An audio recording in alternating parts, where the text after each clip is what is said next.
So I'm keeping a lot of pressure on him because the barb that I have on this hook and TT has no barb. The hook has no barb.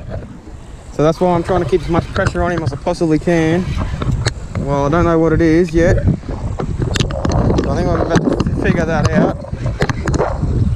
Oh, it's just a cod. But, it's pretty nice to get him in at least. I don't think he's that big, but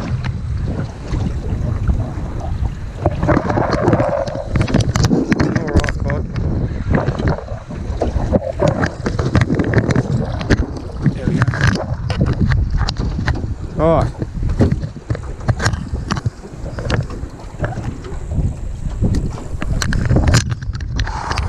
This position is electric.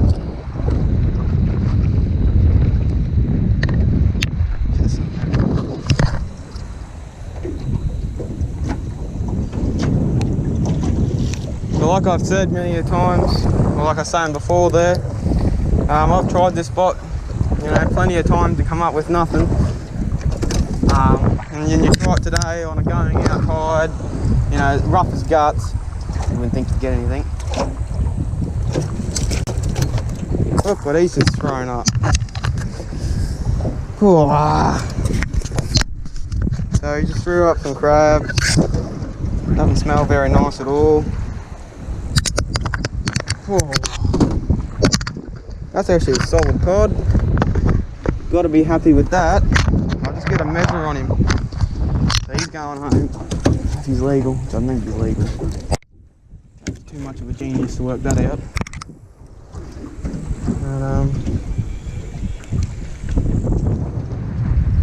That would be right. I didn't bring my brag mat. That's what I got this instead. Faithful old measuring tape. Alright. So he likes the look of that.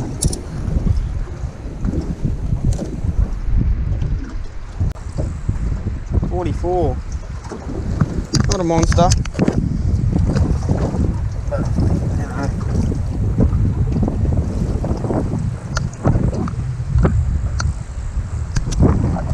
Righto. That's in there. Ooh, up fella.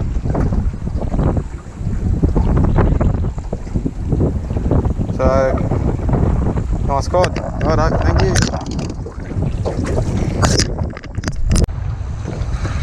So, fish on again. Another cod. A bit smaller one this time.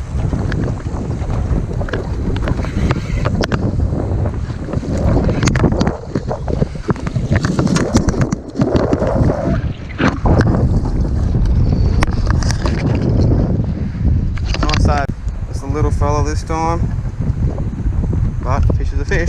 All right, steady up there. See that?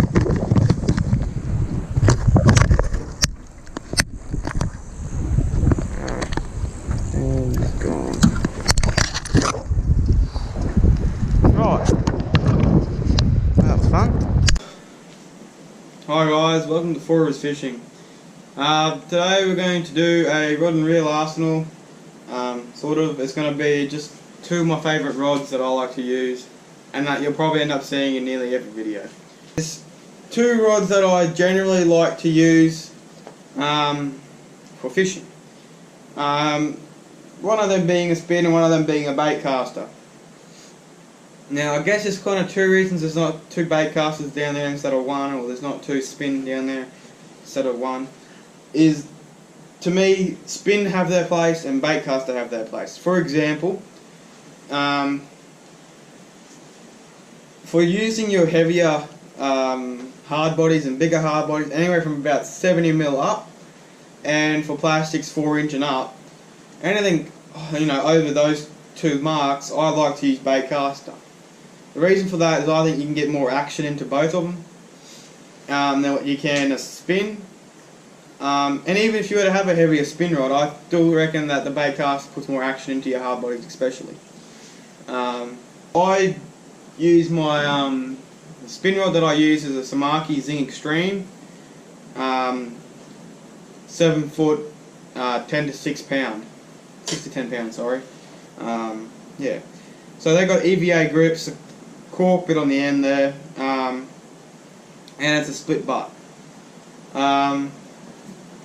So the runners, I've had this rod for about 2 to 3 years now, probably going on a bit longer, but they haven't corroded at all, and I do wash them and I do take care of it. So I guess you can't say that I'm rough with them either, but they haven't corroded, and I can't say the same for some of the other branded rods that I've used. So the reel on this one is a Shimano Rarenum CI4 Plus 3000. So it's a good handy little reel. It's got enough drag for estuaries, I believe, and creeks and everything. I've managed to catch jack on this rod and reel, so it's not a very big rod. It's got a nice soft tip, which I like about it, but it comes back to a nice strong backbone. Yeah, so I've caught the jack, cod. When I say cod, I mean your rock and estuary cod, your black spot. So then your trevally too, your goldens and little GTs in the river, and your tarpon, whiting, brim, all that. It's a perfect rod for any of that. When it comes to what lures I generally run on it, and that's pretty much everything. So I generally use either surface, diving hard bodies, and then plastics. Like I said earlier though, anything from 70mm down, I'll generally use this, and anything from 4" down, I'll generally use a spin rod. Whether it be this one here, depends on how I'm feeling.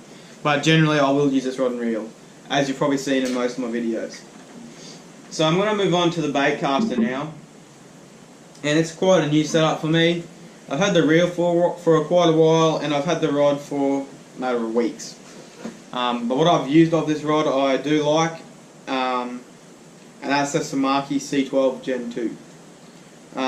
So it's a 6-foot rod, 10 to 17 pound, and fast action. So I find this rod, I got this rod for your jack and your barra. Now some of you probably think it's a bit light for barra, but I don't do a heck of a lot of barra fishing,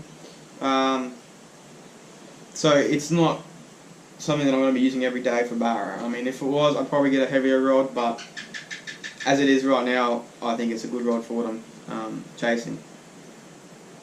So, a little feature that I did see about this rod is supposed to be a tangle-free guide. So far, it's worked. Haven't had a problem, but I guess time will tell. So it's a cork grip, split butt, and does have a different textured cork on the end there. It also has the brand, its logo, and I don't know whether I'll be able to get it. I'll just slide it back. It does have the brand's logo on the back there. I don't know whether you... which I like when they do that. I reckon it's pretty cool. So, as you've probably seen, rod. So I've got 2 of them now, and they seem to work perfect. I haven't had a problem with them. I had one my last video that did break, yes, but I believe that was probably from a fracture. It had hit on the boat before, and it had just snapped then. So I believe that was kind of my fault, and that was a Samaki Zing Gen 2, sorry. But I've never had a problem with the Zing Extreme, and I've had that for years. And I'm guessing that it'll be no different with the C12. I do want to talk about, and that's a it's not really a rod or a reel, but it's protection. So I'll just grab that for you. So that's the Rod Armour rod sock. So you can just jump on their website and check them out. They just slide over your rod and they protect it from any knocks or just bouncing around your boat, basically. So just to make that longer, all you got to do is just pull the insert out to make it longer. I'm not going to pull it right out because it takes a while, but I can get it to fit my 7-foot spin rod, and I can get it to fit my 6-foot bait cast rod. So that just slides over it and just prevents it from any knocks. I definitely feel safer having this on the rod. So they go for about $15, I think, $14, $15. But you can only get them through Rod Armour, I believe. So just jump on the internet, check them out. Definitely recommend them for protecting your rod. Yeah, so that's all I've got to say about fishing rods and my two favourites. You'll see the Samaki Zing Extreme in a lot of my videos, and I'm guessing you'll see the same amount of action with the C12. So I'll put those rods in the description below, and reels, or I might just put it in a slide after this, see what happens. Other than that, enjoy the fishing, I guess.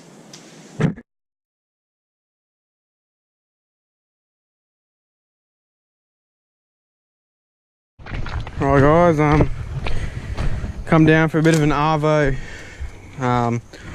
top water session on foot. So a bit of mud skipping and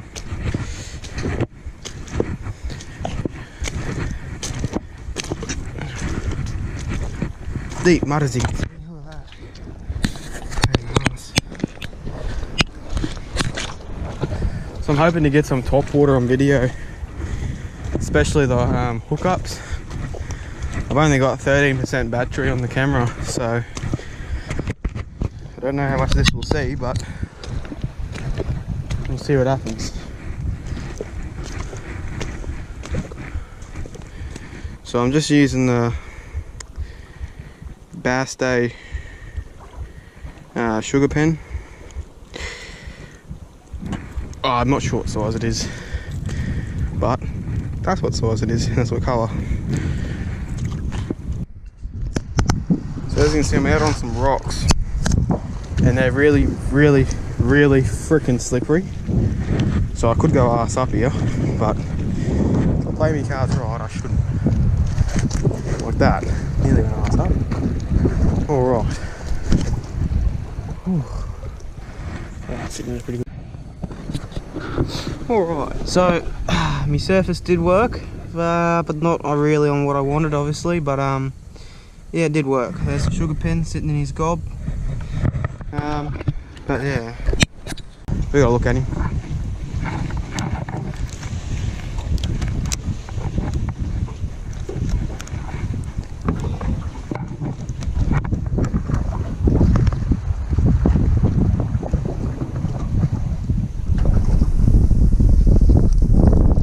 So I'm using the Thunderbarra again. I don't know whether I was using it last time, but it's got a few bloody marks in it, so they work. It's a pretty big lure for bloody flathead, but they seem. Fish on here, guys. So you got a flathead, I think. Just gonna get the net out. Alright, is he doing? Oh, well, that's a shame.